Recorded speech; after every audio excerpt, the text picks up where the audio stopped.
Are you sure? Davina asked. Napawi ang ngiti ko nang itanong nito sa akin iyon. Narito siya ngayon sa bahay, at ilang minuto pa ang nakalipas bago siya makapag-react sa isiniwalat ko. Bakas ang panghihinayang sa mukha nito. Isa siya sa nag-push sa akin kay Leon. Siya yung una't huling taga-suporta ko, pagdating sa paghahabol kay Leon. Marahil ay nanghihinayang siya, na hindi kami magkakatuluyan nito, kumbaga sa showbiz ay siya sana ang #1 fan, ng tandem namin ni Leon. Lamabi ako at tinapik siya sa balikat. Bagsak ang mga balikat nito at napapailing na lang. Leon is out and nowhere to found. Simula pa kahapon nang sinabi ko ang mga saloobin ko, ay hindi ko na siya nasilayan pa hanggang sa ngayon. I think you're not that sure, she said. Napangiti ako at tumango. Tama siya, may kung sa akin ang nagsisi sa lahat ng sinabi ko. Gusto ko na lang sana na hintayin ang katapusan ng lahat ng pero kasi hindi na ako makahinga, ang hirap-hirap na. Nakakapagod na. Gusto kong magsisi, pero Davina pagod na ako saad ko sa mahinang tinig. Ramdam ko ang bigat at pagkadismaya ng titig niya. Tama si Lalo. You're not the Zoe we know, asak niya. Nasaan na yung matapang at hindi sumusukong Zoe? Lahad pa niya. Tumayo siya mula sa pagkakahiga at lumapit sa akin, hinawakan niya ang kamay ko. I'm starting to hate him for you Zoe. Pero pamilya na kayo. You two were married already, kung maghihiwalay kayo, at hindi maayos ito. Zoe, paano ang bata? Malumanay ngunit bakas ang mabigat na pahiwatig, ang naroon sa sinabi niyang iyon. Napayuko ako at nagbadiya ang luha, nagiging iyakin na talaga ako nitong nakaraan. Nakakainis lang. Umiling ako bago sumagot. Hindi ko alam, Davina. Hindi ko na alam, naguguluhan kong sambit. Kasabay ng pagyakap sa akin ng aking kaibigan, ay ang malaya ring pagpatak ng aking mga luha. Ayusin mo pa kung kaya pa, pero kung mabigat na, sige lang. Kung mawala ka na, muli ay suhestyon niya. Nakatulugan ko ang pag-iyak. Pag-iyak sa lahat. Agad akong dumiretso sa harap ng salamin, upang titigan ang sarili, napangiwi ako nang makita ko ang refleksyon ko sa salamin. Mugto ang mata, nagkalat ang mga luha at nakakapagpabagabag ang aking itsura. Zoe, rinig kong sigaw ng lalaking kanina ko pa hinihintay. Parang ilang araw na kung hindi siya nakita. Miss ko na siya. Paano na lang kung umalis na siya ng tuluyan sa tabi ko, paano kung hindi na siya bumalik? Parang hindi ko kakayanin. Halos magkandada pa ako habang pababa ng hagdan, upang pagbuksan ang sumisigaw. Agad bumungad sa akin ang lasing na si Leon, pagkabukas ko sa pintuan. Agad itong napayakap sa akin. Pagod ako nitong tinitigan. Worry pinag-aaralang ang bawat hubog ng aking mukha. Ang lapit-lapit pa naman ito sa akin, dahil nga nakakapit ito mula sa aking baywang. Nginitian ko siya ngunit nagulat ako, nang haplasan niya ang aking pisngi sa marahang paraan. Asawa ko, bulong niya habang titig na titig sa mukha ko. Gusto ko maiyak sa paraan ng paghaplos, at pagkakasambit niya doon. Pinilit kong ayusin ang pwesto namin, upang may angat siya at may pasok na sa loob ng bahay. Kahit bigat na bigat ako sa kanya, ay pinilit ko pa ring marating ang sofa upang elapag siya doon. Nang milapag ko na siya sa malaking sofa na una kong nadaanan, ay akma akong tatayo na, ngunit agap niyang hinawakan ang kamay ko. Kaya napaupo ako sa tabi niya, habang siya ay nakahiga. Napatalon ako nang ipulupot niya ang kamay niya sa baywang ko. Napabusangot ako nang maisip na baka si Vanna na naman ang nakikita niya. Baka naman akala niya ay ako na naman si Vanna. Narinig ko ang tunog ng halik niya sa malaking tiyan ko. Napawi ang pagkadismaya ko, at palitan iyon ng tuwa, habang pinapanood siyang pinapaliguan ng halik ang umbok ng tiyan ko. Hinaplos ko ang buhok niya, at hindi mapigil ang mapangiti. Teka lang muna Leon, palem ko. Akma na naman ang pagtayo ko, nang agad ring napaupo, dahil sa pagpigil niya. Sinalubong ko ang mapupungay niyang mga mata. Nginitian ko siya, pero nanatili ang mapupungay niyang mga tingin sa akin. Don't go, stay still, he said in husky voice. Napawi ang ngiti ko dahil sa pagkagulat. Muli niya akong hinapit sa kanya, kahit hirap na hirap siyang yakapin ako, dahil sa laki na ng tiyan ko. Please, muli ay dagdag niya sa huli. Gusto kong isiping ang lathalang iyon, ay para sa pagpapalim ko sa kanya noong nakaraan. Ngunit alam kong ngayong gabi lamang ito. Siguro ay nakikita na naman niya si Vanna sa pagkatao ko. Pinilit kong tumayo at sa kagandahang palad, ay nabitawan rin niya ako. Nakikita ko ang pagkadismaya sa mukha niya, nang makawala ako sa kanya. Nagbabadya ang mga luha ko, habang tinatitigan siyang nakatitig rin sa akin. Mamimiss kita ng sobra, Leon. Don't be tired, don't go, he asked again, para siyang nagmamakaawa sa isang taong ayaw niyang mawala sa buhay niya. Napangiti ako ng mapait, alam kong para kay Vanna ang mga salitang ito. Gustong-gusto ko siyang pagsasampalin at pagsisigawan, upang matauhan siya, at malamang hindi ako yung babaeng kinababaliwan niya. Na ako lang naman ang asawa niya. Gusto ko yung isampal sa buong pagkatao niya. Nang nagawa kong tumalikod, at humakbang palayo sa kanya, ay tumulo na ang mga luha ko. Nagpatikip ako ng bibig, upang pigilan ang hikbi ko. Ramdam ko ang panginginig ng tuhod ko, at panghihina ng buong katawan ko. Lahat ng hirap at pagod ko, hindi mo man lang kayang tugunan, Leon. Ano bang naging kasalanan ko, Diyos ko, at nagmahal ako ng maling tao? Sinubukan kong humakbang, pero nang hihina talaga ang tuhod ko, parang anytime ay mabubuwag ako. Sa muling subok ko sa paghakbang, at narinig ko ang pagsinghap niya, kaya automatic akong napalingon sa pwesto niya, at gusto ko na lang muli siyang lapitan at yakapin. He's crying. Napaigtad ako nang may yumapos sa baywang ko, habang naghahain ako ng pang-umagan. Inabot ng mainit na kamay ang umbok ng tiyan ko, at malamyos niya iyong hinaplos. Hindi mapigilan ang pagtataasan ng mga balahibo mula sa leeg ko, hanggang sa dulo-dulo ng katawan ko. Naramdaman ko rin ang marahang halik nito sa aking tainga, pababa sa leeg ko. Good morning, he whispered after. His voice sent shiver down to my spine. God, Leon. Asak ko sa kanya. Naiilang kasi ako. Gusto ko sana ay tigilan na niya ang pagiging ganito, pagkat hindi naman na ito kailangan. Handa naman na akong pakawalan siya, hindi na dapat niya ako pinapaasa pa. How was your sleep? He asked. Ganoon pa rin ang ayos niya. Hindi pa rin niya ako binibitawan, kahit anong pagwaksi ko sa kanya, para siyang isang tuta na nang ulila ng ilang taon sa kanyang ina, at nang nagkita ay heto, kapit na kapit na. I can smell his aftershave. Lalo lang tuloy akong naiinis sa sarili ko at maging sa kanya, dapat ay ngayon pa lang ay nagsisimula na akong kalimutan ang nararamdaman ko sa kanya. Dapat ay may isang salita ako, na dapat lang nalisanin ko na ang umasa sa kanya. Leon, nag-aayos ako. Saglit lang, waksi ko sa kanya, ngunit hindi siya natinag. Imbes na tanggalin ang yakap sa akin, ay iniharap niya ako sa kanya. Nagtama agad ang aming titig. Napapalunok na lang ako nang makita ang pangungulila sa mga mata niya, nagsusumigaw iyon ng pagsusumamo. Hindi ko alam kung para sa kanino siya nangungulila, gusto kong isiping sa akin, ngunit laging bumabalandra ang katotohanang para ito kay Vanna. Naiiyak ako habang nilalabanan ang mga titig niya. Akala ko ay tapos na ako sa stage na iyon, bakit ngayon ito na naman, at nagbabadya na naman silang lumabas, kainis. Good morning, he said again. Ngayon ay nakatitig na siya sa akin. Sinubukan kong ngumiti, pero imbes ng ngiti ang lumabas ay luha.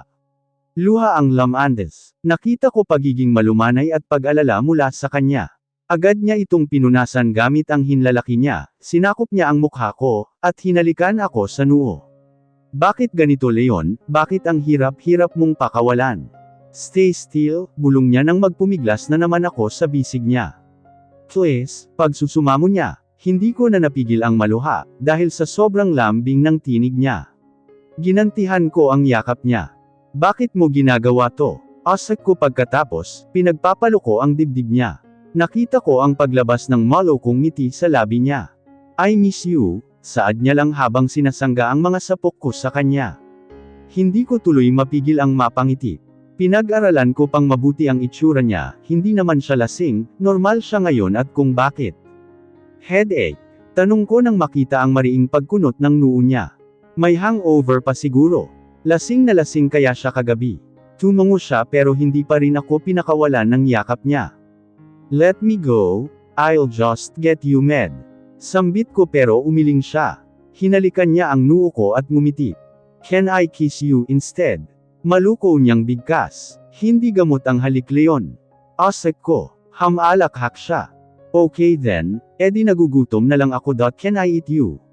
Sunod na biro niya, agad akong namula, at tinampal ang dibdib niya. Hamalakhak lang naman ito, bago ako tuluyang pakawalan. Ano bang nakain ng lalaking ito, at nakukuha pa akong bolahin? Ibang-iba siya sa Leon na lagi kong nakakasama, sa Leon na ilang taon kong hinahabol-habol. Kumain na lang tayo, mangganganak ako ng hindi oras sayo.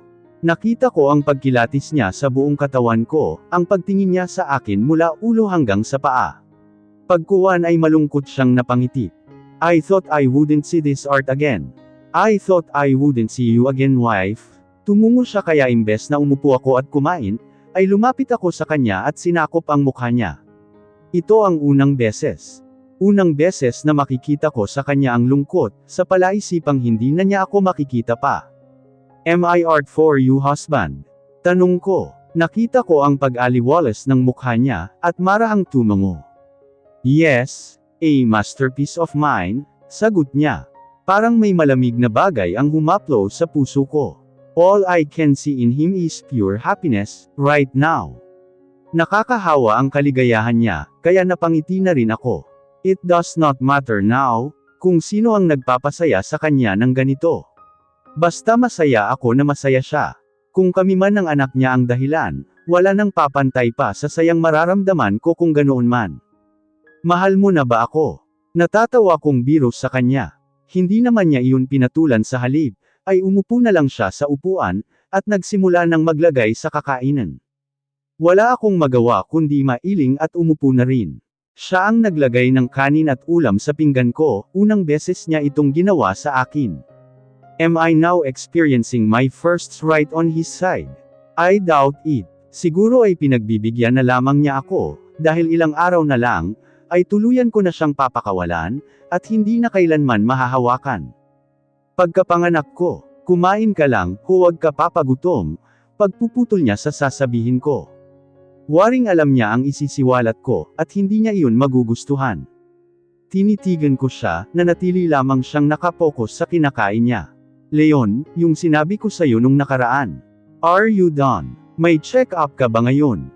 Agap muli niya sa pagbubuhay ko sana ng topic, sa nasabi ko sa kanya nakaraan, yung bagay tungkol sa aking pagkapagod na manatili sa piling niya. Kunot-noo siyang tumitig sa akin, nang hindi ko sinagot ang mga katanungan niya.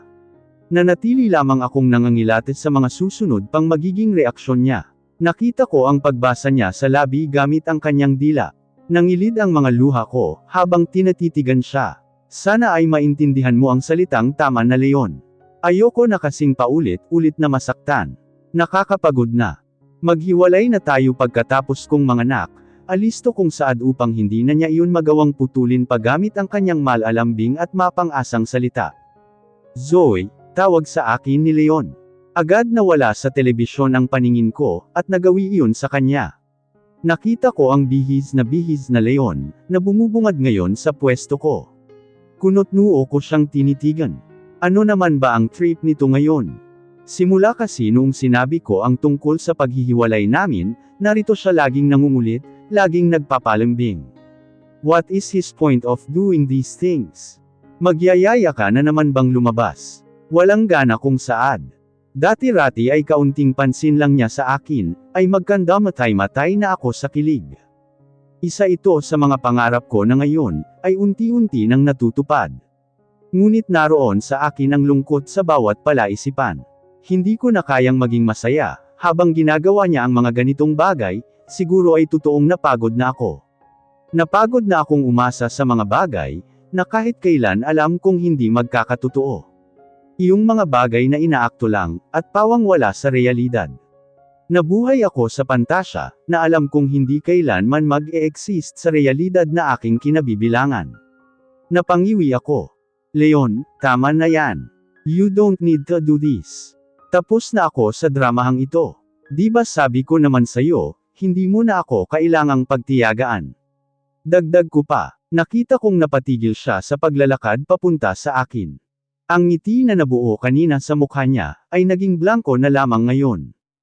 I'm sorry Leon, Ito na yung pagkakataong kinatatakutan ko. Iyong mapagod na mahalin ka. Ngayon kasi wala na lang akong ibang gusto, kundi ang malayo sa'yo nang hindi ko na muling maramdaman ang sakit.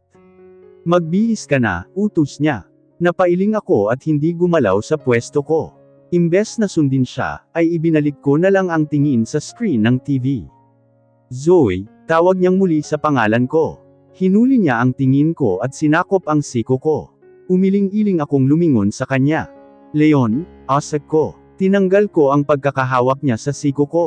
Hurt plaster in his face. Napangiti ako sa palaisipang nasasaktan siya sa inaakto ko. Naramdaman ko ang pagtutubog ng mga mata ko, habang nakatingin sa kamay niyang mahigpit na nakahawak sa akin. Ano na naman bata? Bitawan mo ako Leon. Matapang kong saad, at nagpumilit kumawala sa hawak niya. Hindi ko kayang tumingin sa kanya, kasi lalo ko lang kaiinisan ang sarili ko kapag ginawa ko iyon. Ayoko nang muling lamambat sa kanya. Gusto ko kahit sa pagkakataong ito, maging matapang ako at matutong hindian siya.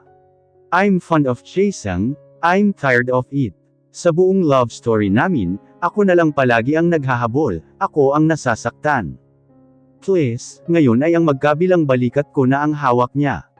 Pinipilit akong tumingin sa kanya. Iniiwas ko pakaliwa ang tingin ko, upang maiwasan ang mga titig niya. Kahit hindi ako nakatingin sa kanya, ay ramdam ko ang pag-igting ng mga panga niya. Kunot-noo ko siyang hinarap. Tinanggal ko ang pagkakayapos niya sa magkabilang balikat ko. Di ba ito yung gusto mo? Ano ngayon ang iniinarte mo? Inis kong singhal dahil alam kong konting paglalambing pa niya, ay mahuhulog na naman ako. Baka mamaya hindi ko na talaga kayang kumawala, baka malunod na ako ng kusa. Ayoko nun. Baka kapag sumobra na ang pagmamahal ko sa kanya, baka hindi ko na kayang kumawala sa sakit na edudulot niya. Zoe, hindi ko na siya pinatapos sa pagsasalita, kusang nagboluntaryo ang mga kamay ko, upang mapatigil siya. Iyon ay sa pamamagitan ng sampal. Nanginginig ang mga kamay ko, habang nararamdaman kong napapatikan ang mga iyon ng aking luha. Gusto mo ba talaga akong masaktan ng sobra? Bakit ganito? Bakit ka ganito? Inis kong bulyo. Sunod-sunod kong sinuntok ang dibdib niya na hinahayaan lang din naman niya. Sinuntok-suntok ko siya hanggang sa mapagod ako. Napayuko ako habang mahina pa rin napapasuntok sa dibdib niya. Kasabay niyon ay ang pagtulo ng mga luha ko, at ang paninikip palalo ng dibdib ko. Mahal na mahal kita, na halos ang pagmamahal na iyon, ay wala nang natira para sa sarili ko. Pagmamaktol ko habang nakatumo. Naramdaman ko ang pagkagulat, at paninigas niya sa kanyang pwesto. Noong nalaman kong buntis ako, hindi ako nag-alinlangan na buhayin ang bata. Dahil alam kong sayo ito. Kahit alam kong maaari itong ikakitil ng buhay ko. Tinanggap ko. Dahil, Leon, ito na lang. Itong bata na lang ang pinanghahawakan ko, upang manatili ka sa piling ko, tuloy-tuloy kong maktol. Wala na akong pakialam, kung ano na namang isipin niya sa mga pinagsasabi ko. Maniwala man siya o hindi, gusto kong isampal sa kanya, na hirap na ako. Gusto kong malaman niya na napakahirap niyang mahalin. Gusto kong ipaalam na, hindi siya karapat-dapat mahalin. Akala ko, tumingala ako mula sa pwesto niya, at agad nagtama ang aming mga mata. Lalo akong naiiyak dahil nakikita ko, kung paano mamuo ang luha sa mga mata nito. Hindi ko alam kung parte pa rin ba ito ng acting niya o ano. Akala ko magiging masaya ako, kapag nakuha na kita. Kapag naaga nakita kay Vanna. Akala ko ako ang panalo sa aming dalawa. Akala ko ako yung sasaya kasi kasama kita. Napapailing ako habang nilalabanan ang maalab niyang titig. Hindi pala. Lahat ng iyon, salungat sa inakala ko. Dapat pala ay isinuko na lang kita. Dapat ay hindi na kita minahal ng sobra. Alam mo ba yung pakiramdam na ginawa mo nang ang kontrabida ang sarili mo, makuha lang ang taong mahal mo? Pero heto, ito pa rin ako Walang pinagbago. Nasasaktan pa rin, Leon, hanggang kailan mo ako sasaktan ng ganito? Tinanggal ko ang pagkakapatong ng kamay niya sa akin. Hindi naman siya nanlaban upang pigilan ako. Tumayo ako at napapangiting tumingin sa kanya. Lahat ng nagmamahal, nagpapakatanga. Pero mahina lang ako ang hina ko lang Leon. At hindi na ako kailanman magpapakabulag pa ulit sa'yo. Tandaan mo yan, sambit ko bago siya lisanin roon. Impit akong napahikbi, habang naglalakad palayo sa pwesto niya. Ang mga paa ko ay nanlalambot, pero pinipilit ko pa rin lumayo, dahil kapag tumagal pa ako sa harap niya, baka mahalin ko na naman siya ng sobra-sobra.